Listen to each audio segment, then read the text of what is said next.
Enggak, tapi menurut saya orang Indonesia kenapa otaknya paling mahal? Iya. Karena satu-satunya community atau satu-satunya social conditioning yang kuat itu di Indonesia itu kita itu orang yang culturally rich. Kita tuh Very orang yang diverse, sangat diverse. Jadi be proud because penemu 5G one of them is orang Indonesia. Indonesian has amazing talents globally. Cuman nggak pernah dipanggil, nggak pernah diekspos. We have crazy creative people. Kreatif itu macam-macam. Lu jago bikin alasan aja lu kreatif loh. Cuman tinggal angle-nya diganti. Daripada jago bikin alasan, kenapa nggak lu jago cari solusi. Makanya it's high value. Cuman sayangnya di sini di Indonesia itu memang belum ada mekanisme ekosistem industri yang bisa mengangkat orang-orang kreatif itu punya high value. Menerima aja ada acaranya. Kita selama ini diajarin cuma cara memberi loh Pak. Lebih sering dominan yang kita dengar memberi. Menerima itu ada cara. Itu nggak pernah. Minimal Sunil jarang denger. Dikoar-koarin sama guru besar atau manapun. Cara menerima. Dapat rezeki kan kita terima. Dapat kritik juga kita terima. Dapat omelan juga kita terima. Dapat komplimen juga kita terima. Cara menerimanya gimana?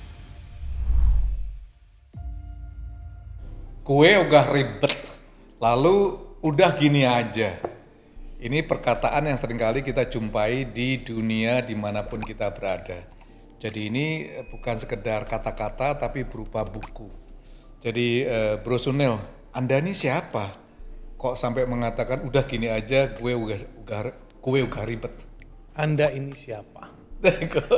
Jawabannya adalah saya adalah orang yang dulunya sangat ribet, akhirnya sudah mendapatkan clarity. Oke. Jadi saya bikin buku pertama gue ogah ribet supaya hidup orang nggak banyak yang ribet. Oke. Ternyata setelah bikin buku itu men-trigger mindset. Nah Indonesia itu orang itu nggak suka topik mindset, nggak seksi. Oke. Katanya yang penting itu bukan mindset, yang penting tuh action. Oh, setelah saya sadari itu saya bikin buku namanya Udah Gini Aja, It's About Action. Jadi kalau lu males mikir, ya udah lu action aja. Jadi ini judulnya aja menarik nih. Udah gini aja, kesannya orang banyak bingung, lalu procrastination, menunda-nunda. Terus overthinking, zaman sekarang kan overthinking tuh udah ini ya. Tapi yang paling parah tuh Pak Jimmy, orang itu sulit mengambil keputusan. Jadi karena sekarang itu kita dibombardir dengan begitu banyak options. Jadi kita punya weakness dalam mengambil keputusan. Contohnya kalau kita ambil graphic design ya, itu ada campaign, you bayar misalnya 1 juta, campaign yang datang 50 desain. Padahal yang you perlu cuma 3 option atau 2 option, pilih A atau B. Tapi orang Indonesia itu merasa kalau bayar uang dengan pilihan 50 konsep, itu dia merasa duit gue worth it gitu ya. Value for money gitu ya. Tapi dia lupa it's draining your energy. Energi kita tuh bikin kita tambah bingung lagi gitu. Nah itu, decision making is a problem. Kedua itu mengelola ekspektasi. Wow. Jadi kita hire orang, butuhnya graphic designer, tapi ekspektasi dia bisa ngerjain begitu banyak, bisa graphic, bisa editing, bisa cameraman. Tapi kita ekspektasinya terlalu tinggi. Mungkin perlu memiliki banyak skill agar bisa menjadi generalis, menjadi useful. Tapi kita kadang-kadang punya over expectation. Nah itu yang nggak pernah kita utarakan, nggak pernah kita komunikasikan. Ekspektasi saya ini loh, kamu bisa nggak deliver ini? Nah di buku ini tuh diajarin gimana caranya kita itu menjadi orang yang ngerti gimana cara komunikasi, gimana mengelola ekspektasi, mengambil keputusan. Karena hidup is all about decision. Saya kira dalam tulisan Pak Sunil sendiri udah gini aja, kue udah ribet.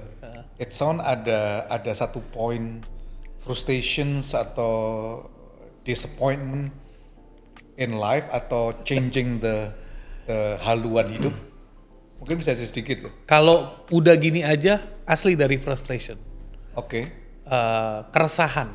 Iya. Karena banyak orang itu terlalu banyak Bro Neil, gue lagi coba begini, tapi nggak works. Gue coba begini, nggak works. Bahkan kadang-kadang ada orang ngomong, gue udah coba segala cara, tapi nggak works. My question is, ada 1.000 cara, lu baru coba 3, lu belum coba 10 gitu kan. Daripada terlalu banyak cara yang you coba, relate lah ke what you're good at. Makanya udah gini aja tuh konsep lebih kayak, itulah tujuan kita. Kadang-kadang kita selalu sibuk mengikuti perintah orang, motivator, inspirator.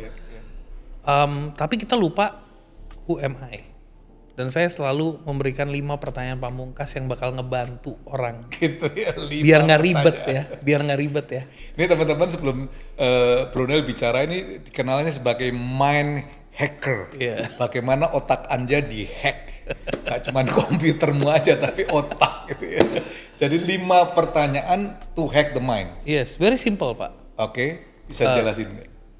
Saya ini siapa? Saya ini siapa? Saya bisanya apa? Untuk siapa? Untuk siapa? Saya mau kemana? Saya mau kemana? Sama siapa? Sama siapa? Selesai Pak. Kalau itu terjawab dengan baik, Oke. masalah, 90% masalah selesai. Saya bisanya nyolong, misalnya. Nyolong apa? Saya bisanya bikin alasan seperti apa? Tapi kalau saya itu siapa, identitas based on your skill. Kalau saya anak seorang pendeta, saya anak seorang pedagang, saya ini siapa? That 5 question itu relate ke keluarga, relate ke friendship, relate ke business, relate ke karir Pak. Bahkan relate untuk mencari partner pasangan hidup. Saya mau kemana sama siapa kan? Saya mau bangun bahtera rumah tangga sama siapa? Oke, saya harus mencerna dulu nih guys ya. Baru ke-hack nih, baru ke-hack. Ke-hack otaknya itu.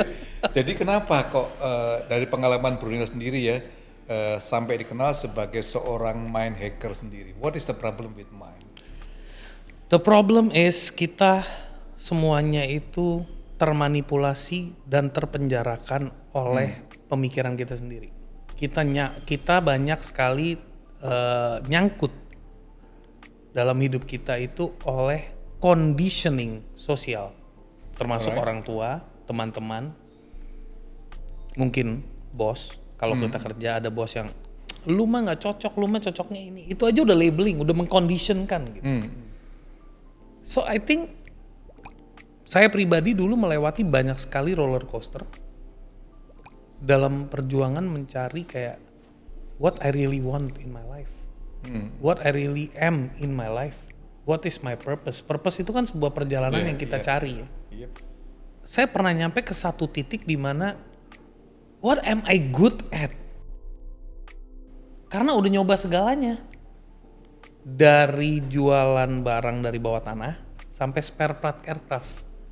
Semua udah jalanin, batubara udah, herbal udah, garment udah, apalagi elektronik udah, ekspedisi udah. I mean, my range of experience is very colorful.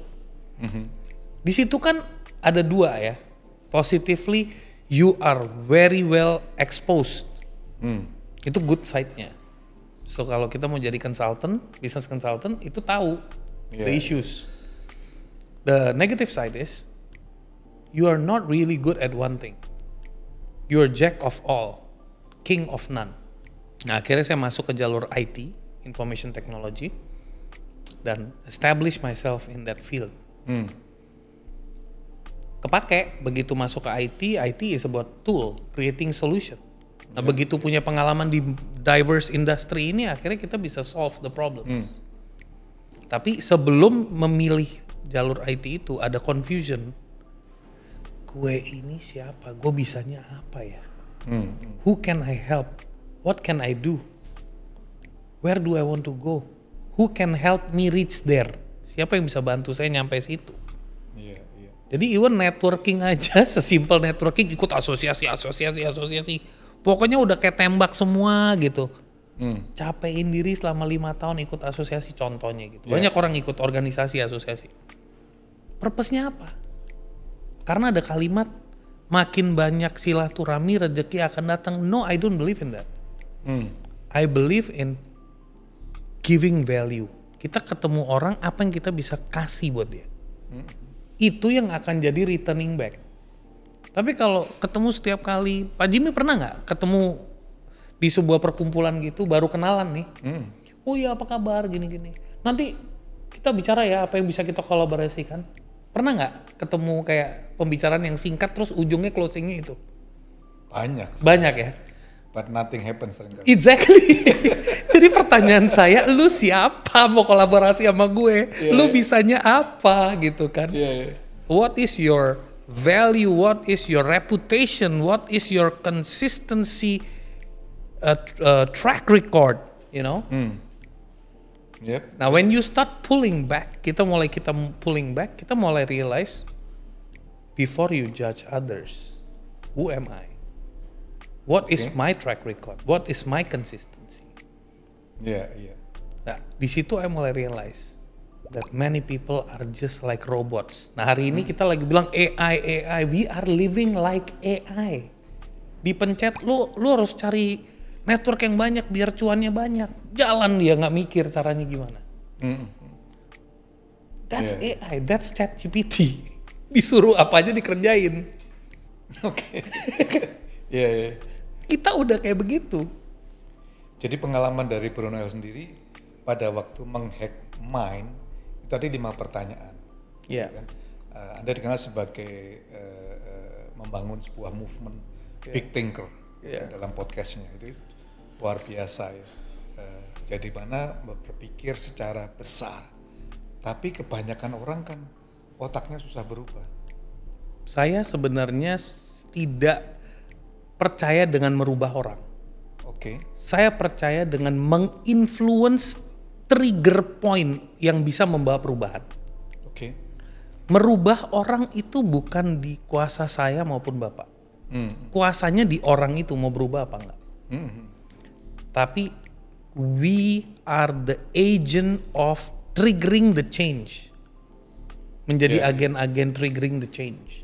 Kalau dia ke-trigger, buttonnya kepencet, dia wake up, dia dapat wake up call, dia change. Jadi teman-teman, Brunel ini pendiri daripada Mind Hacks 101. Itu salah satu course. Bisa ceritakan nggak apa sih Mind Hacks 101 atau Big Thinker Institute atau Academy?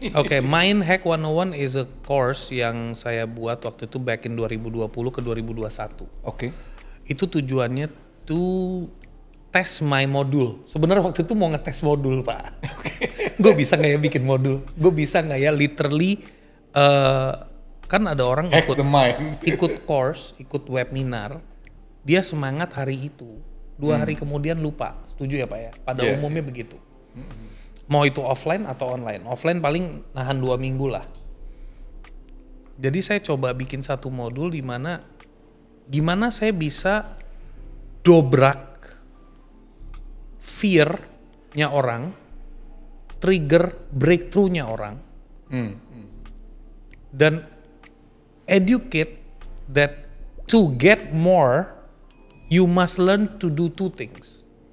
You must learn, kita harus belajar untuk memberi, dan juga belajar caranya menerima.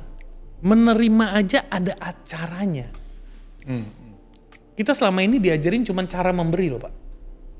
Lebih sering dominan yang kita dengar memberi. Menerima itu ada caranya. Gitu. Itu nggak pernah. Minimal Sunil jarang denger. Dikoar-koarin sama guru besar atau manapun cara menerima. Dapat rezeki kan kita terima. Dapat kritik juga kita terima. Dapat omelan juga kita terima. Dapat komplimen juga kita terima. Benar. Cara menerimanya gimana? Nah itu aja we don't know gitu. So dari situ I started learning. There are many things yang gak diajarin. Cuman yang dibombardir adalah lakukan ini agar lu sukses. Lakukan ini agar lu banyak cuan. Lakukan ini agar ini. So Mind Hack teaches you to be more clear. Jadi berapa lama itu untuk ikut main Waktu itu H101? 13 jam Pak, 2 hari. 13 jam 2 hari full. 8 hours. 8 hours. What is the result? Outcome-nya apa? Wah, resultnya mind blowing. Any good story maybe? Yes, okay, I'll give you one story that shocked me deh. Wow. There is one lady who joined the class. After the class, I taught her about controlling your anxiety. Jadi kalau lagi panik, tuh jangan langsung di-on-in paniknya.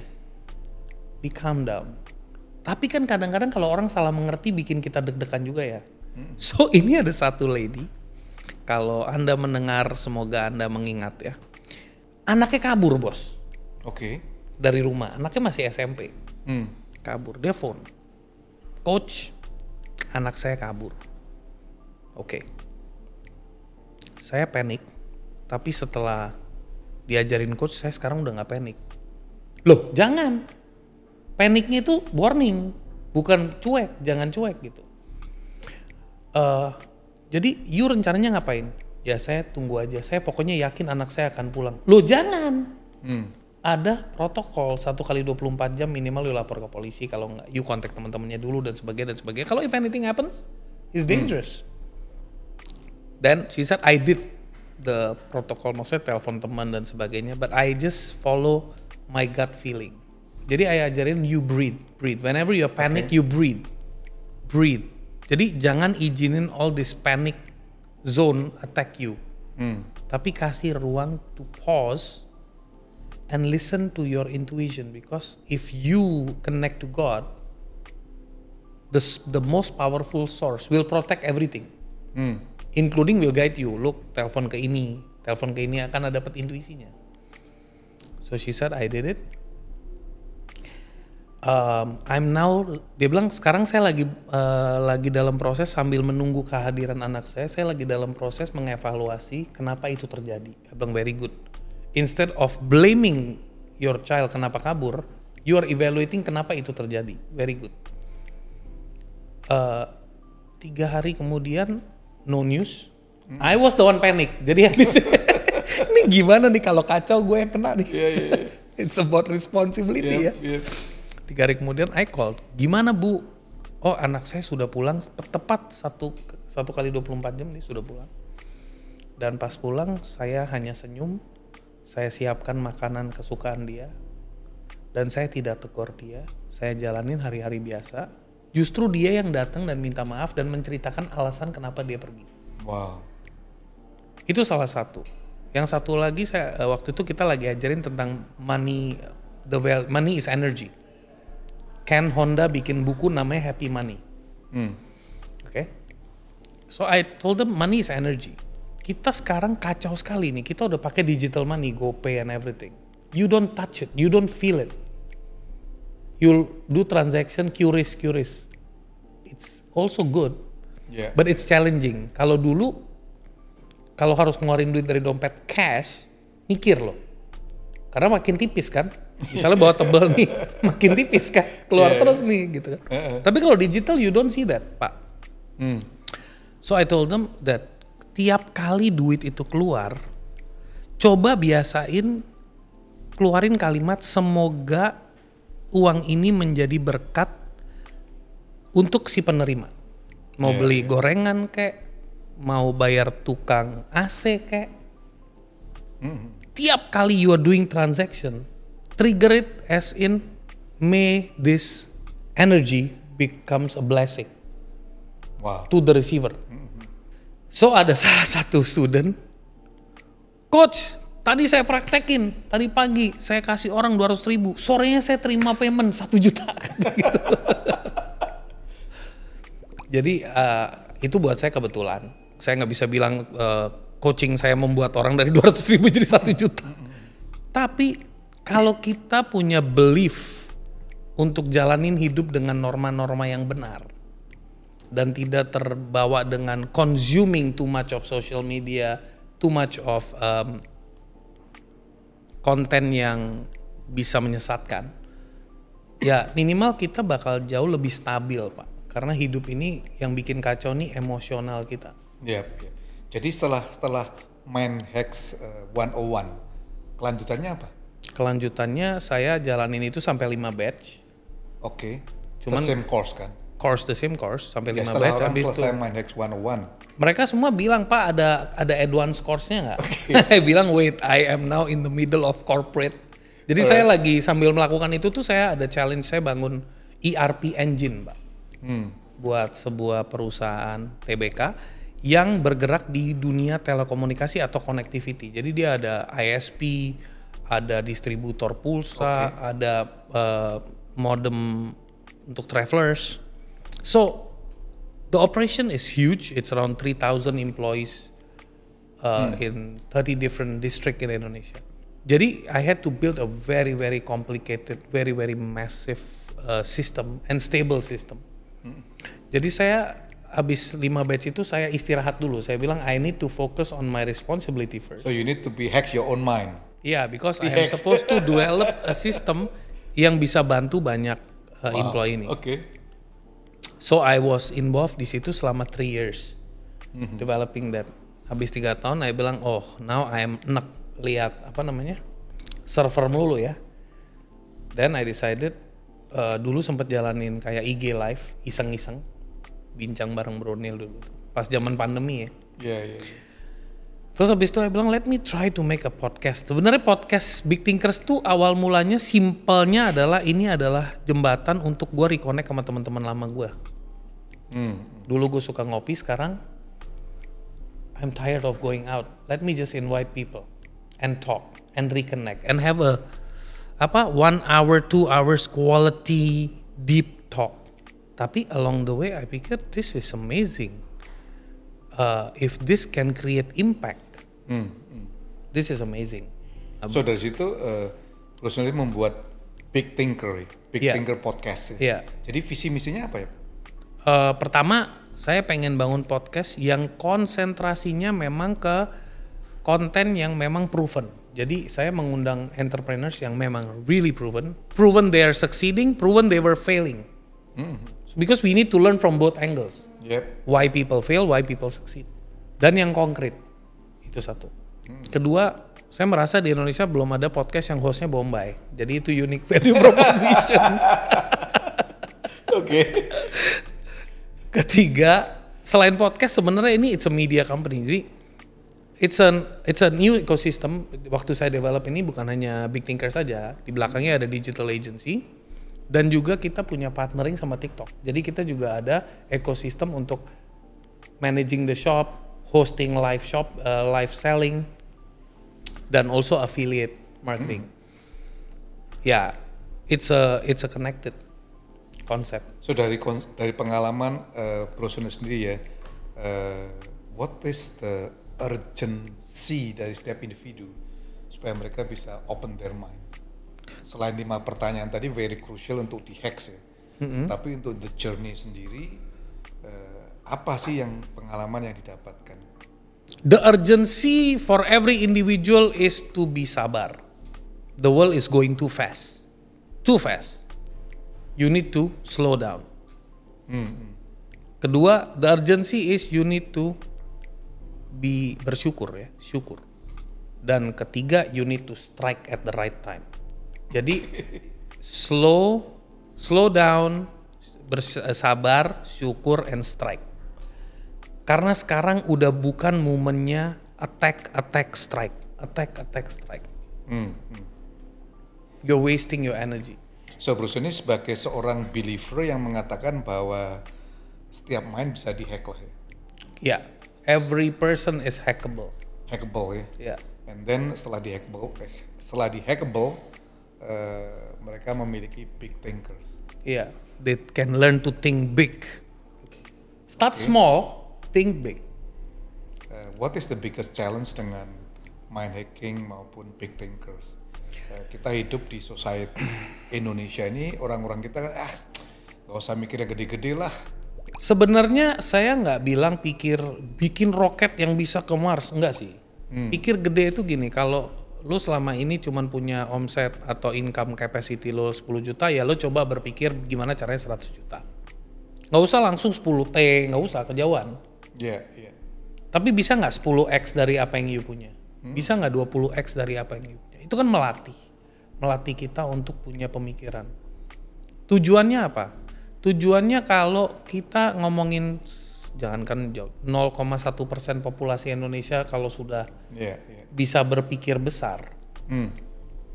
Minimal dari 0,1% populasi itu kalau 10%-nya bisa menciptakan dampak besar, bisa menularkan pemikiran besar itu menjadi 0,2%, menjadi 0,3%. Dan challenge-nya memang bukan hanya di Indonesia tapi di global, itu yang namanya nyinyir, yang namanya entertainment, yang namanya gosip, itu emang dari dulu lebih gurih, Pak. Iya kan? Jadi kita hanya mencoba menularkan sifat-sifat the top 1% yang memang mengendalikan world's economic wealth, punya thinking process ke 99%. Nah dari situ kalau ada yang ngambil syukur, kalau enggak ya udah. For me it's like the greatest benefit making a podcast is not only to create impact, but it's a legacy for my own family. One day if anything happens to me, my son will learn what the father did. Karena the father is learning not from one person. Podcast itu belajar dari ratusan orang. So I'm a learner. I can make my son a learner. Wow. So Bruce-nya kalau one word of Indonesia dari pandangan seorang yang hobinya menghack mind gitu kan ya, membuat big thinkers. Kita bicara the next 5 years baby boomers, bonus demografi the next 5 years. Anak-anak usia produktif. What is the 3 things the mindset that need to be hack atau get ready for the next 5 years? Kalau 3 things, tunggu. Kalau kata satu buat Indonesia adalah merdeka. Merdekakan dirimu. Merdekakan dirimu. Iya, negaranya udah merdeka. Masalahnya lu yang belum gitu kan. Merdekakan dirimu.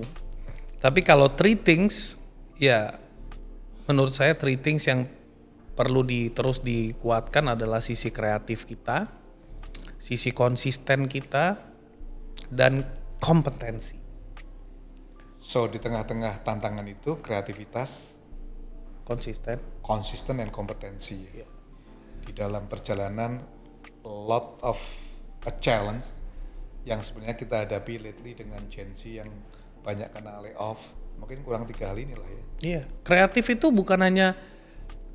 macam-macam. Lu jago bikin alasan aja lu kreatif loh. Cuman tinggal angle-nya diganti. Daripada jago bikin alasan, kenapa nggak lu jago cari solusi? Iya. Iya kan? Kreatif itu orang yang highly adaptable. Yep. Kreatif tuh bukan cuma orang yang jago gambar, jago animasi, no. Excellent. Gitu. Wah, Bro Sony ini banyak a lot of question ya, Pak Sony tentang mind, karena ini begitu luar biasanya di dalam setiap kehidupan kita. Ada joke sih, ada pertanyaan. Berapa sih harga daripada otak orang Indonesia? Menurut saya orang Indonesia otaknya paling mahal sih. Oke. Gak usah diterusin ya. Gak usah. Iya. That's a bad joke actually, atau a challenge joke. Enggak, tapi menurut saya orang Indonesia kenapa otaknya paling mahal? Ini bukan masuk ke joke yang itu. Iya. Karena satu-satunya community atau satu-satunya social conditioning yang kuat itu di Indonesia itu kita itu orang yang culturally rich. Kita tuh Very orang yang diverse, sangat ya. diverse. Jadi be proud because penemu 5G one of them is orang Indonesia. Indonesian has amazing talents globally. Cuman nggak pernah dipanggil, nggak pernah diekspos.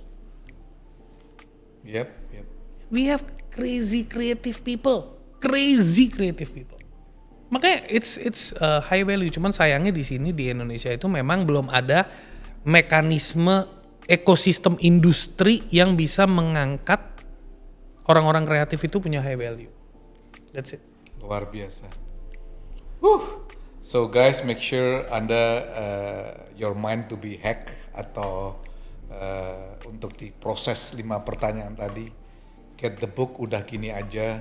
Mungkin Bro Sony ada pesan-pesan penting untuk semua teman-teman dalam satu cerita untuk Indonesia ini. Pesan saya adalah merdekakan dirimu, udah gini aja. Thank you Pak Sunil, sukses senantiasa. Thank you so Very much. inspiring, big thinking untuk kita semuanya memasuki era Indonesia Emas. See you guys. See you.